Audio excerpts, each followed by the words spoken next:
और हद तो इस बात को लेकर के है कि भारतीय जनता पार्टी के प्रत्याशी प्रचार।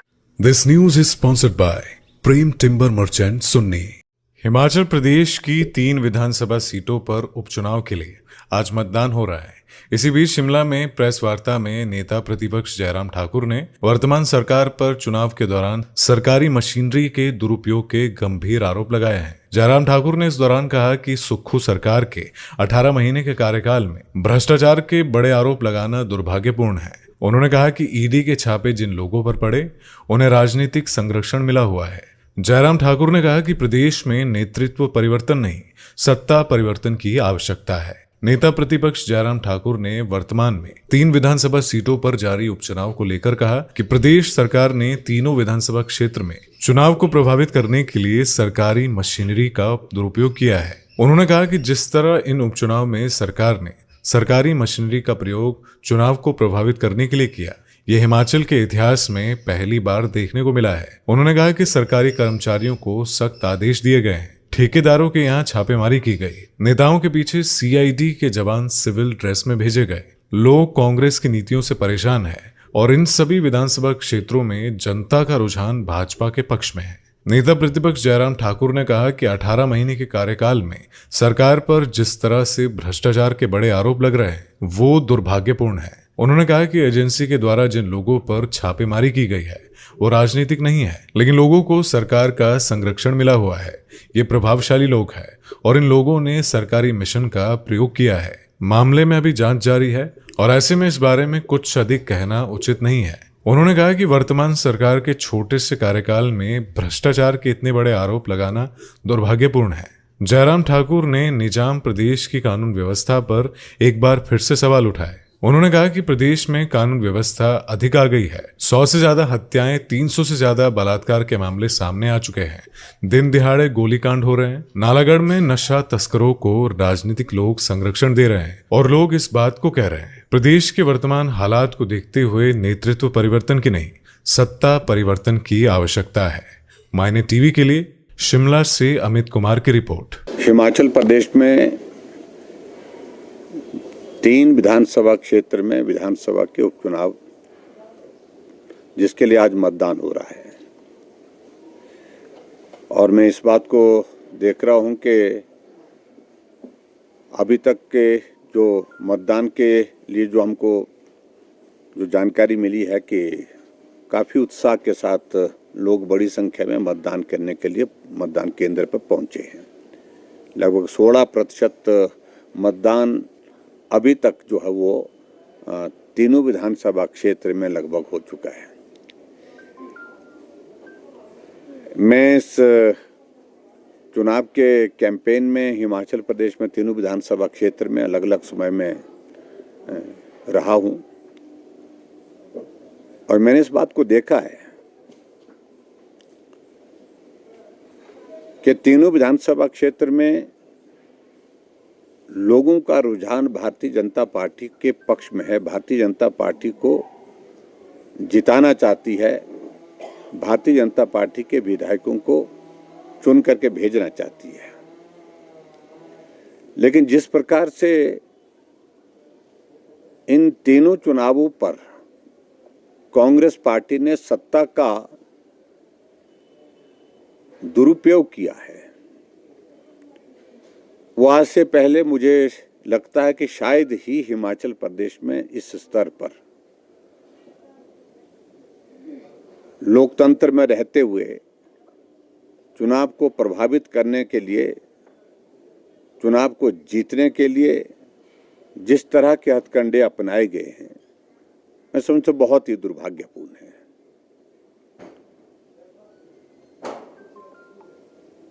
सैकड़ों लोगों की दुकानों पर छापे मार दिए गए, जिनकी भी दुकान पर कहीं भारतीय जनता पार्टी का झंडा सामने दिखा, पोस्टर दिखा, टीमें वहां पर भेजी गई और उनके सारे कागजात ले करके उन दुकानदारों को परेशान किया जा रहा है। कर्मचारियों को तो एक तरफा ही आदेश किया गया है कि अगर कर्मचारी कहीं भी भारतीय जनता पार्टी के पक्ष में वोट डालेंगे, अगर कहीं भी लगा उनका परिवार का कोई सदस्य, उनका कोई रिश्तेदार, तो इस बात को मान करके चलिए चुनाव के परिणाम के पश्चात, चुनाव के बाद उनको दूर दराज के इलाके में किन्नौर, भरमौर, सिरमौर, पांगी ऐसी जगह जाना पड़ेगा।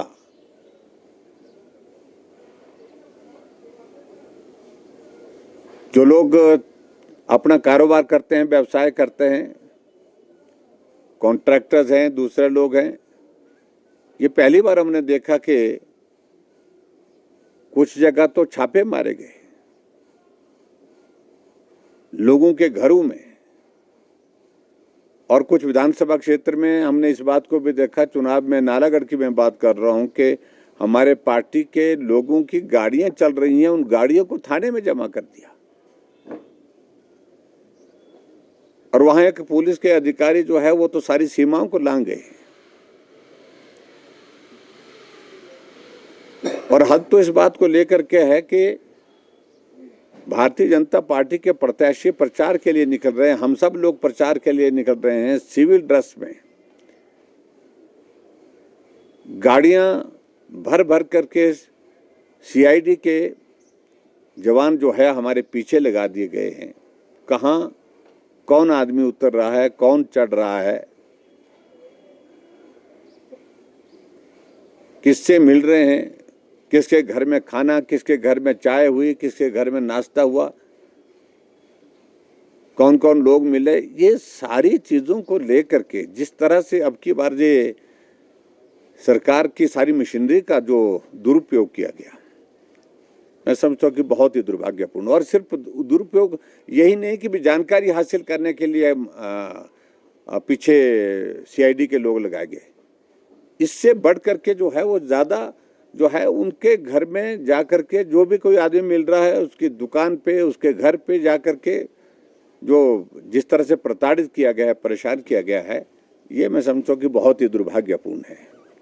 भी कमेटी गठित की गई थी, इंटरस्टेट में भी उस समय रोकने का प्रयास किया गया। देखिए, कानून व्यवस्था तो हिमाचल प्रदेश में सरकार को उस तरफ ध्यान ही नहीं। मैंने कहा कि हिमाचल प्रदेश में कांग्रेस पार्टी की सरकार जब से बनी है, उनके सामने तो एक ही बात है कि सत्ता, कुर्सी और अपने लोगों को कैसे हम संरक्षण दे सकते हैं, इन सारी चीजों को लेकर के काम चल रहा है।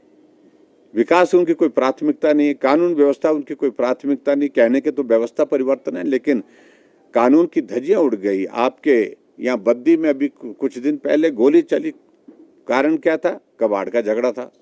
बिलासपुर में कोर्ट परिसर में गोली चली और कांग्रेस पार्टी का पूर्व विधायक का बेटा पंजाब से शूटर को बुला करके गोली चलाने का काम करते हैं। आज जेल की सलाखों के पीछे हैं, वो एब्सकॉन्डिंग थे। बाद में जब हाईकोर्ट ने जमानत नहीं, तब जाकर के उनने जो है पुलिस के सामने सरेंडर किया, पुलिस ने गिरफ्तार किया उनको।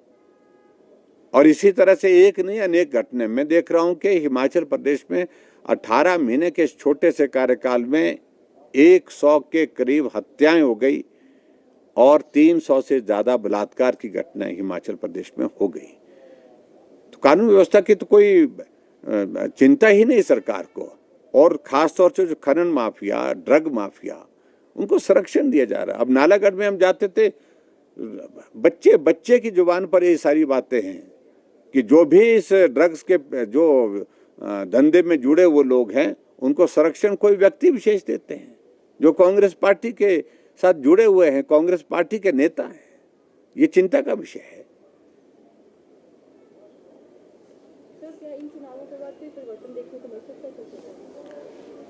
आप देखना चाहते हैं परिवर्तन?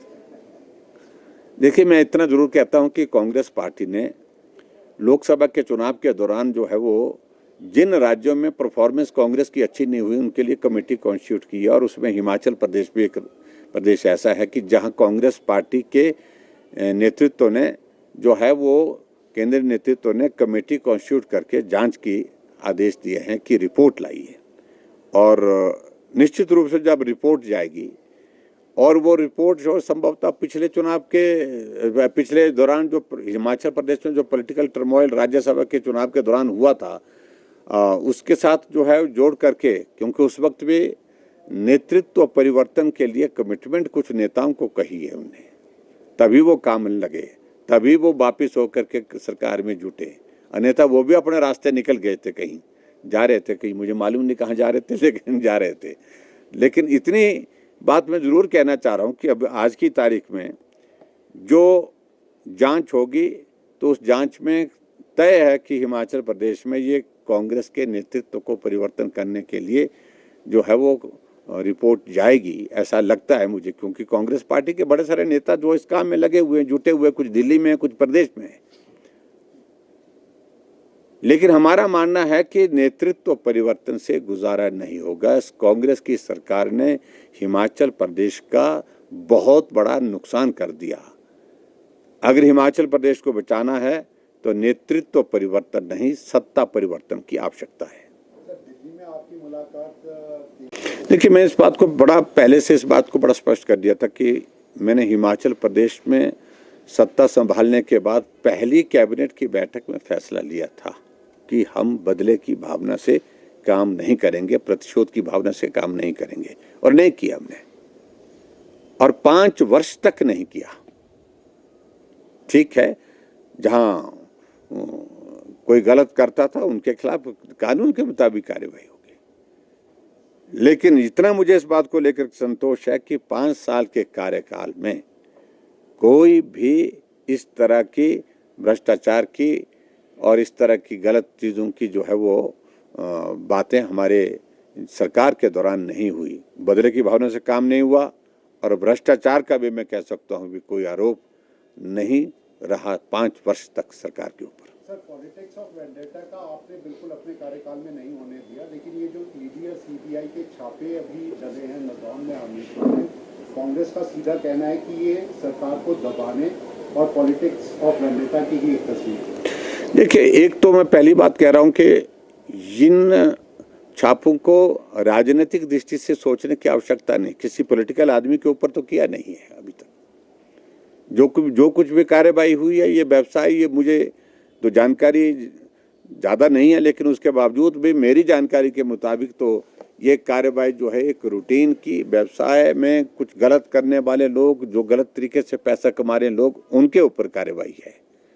हाँ, इस बात को लेकर के आगे जिस तरह से तार जोड़ने की बात आ रही है, वो चौंकाने वाली बातें जरूर हैं, वो हैरान करने वाली बातें जरूर हैं, और इसको राजनीतिक दृष्टि से पॉलिटिकल वेंडेटे के साथ ये किया गया है, ऐसा मुझे लगता है कि ऐसा स्वरूप इसको देना उचित नहीं होगा।